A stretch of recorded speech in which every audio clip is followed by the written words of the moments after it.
আজকে চললাম রামজীবনপুরে অবস্থিত সিংহবিলার লক্ষ্মী পুজো দেখতে। এটি একটি প্রাচীন জমিদার বাড়ি। এই সিংহবিলাটি 1928 সালের জমিদার পরিবারের তৎকালীন সিংহবাবুরা, বিশেষ করে সতীশচন্দ্র সিংহের উত্তরসূরিরা এই ভিলার প্রতিষ্ঠাতা বা তাদের উত্তরাধিকারী হিসাবে পরিচিত। এটি একটি প্রাচীন প্রভাবশালী জমিদার পরিবার যাদের বংশধররা পরে রামজীবনপুর বাবুলাল ইনস্টিটিউশন ও অন্যান্য স্থানীয় উন্নয়নে অবদান রাখেন।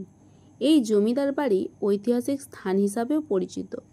হঠাৎ প্ল্যান করে ঘুরে আসার জন্য এটি একটি উপযুক্ত স্থান।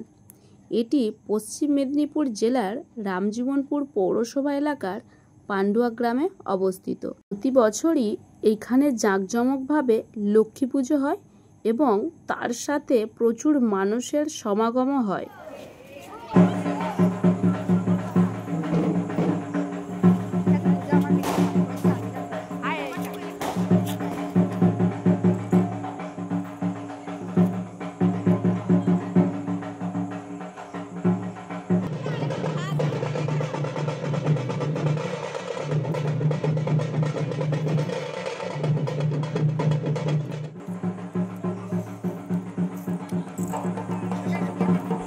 চাইলে আপনারাও ঘুরে যেতে পারেন এই সিংহবিলায়।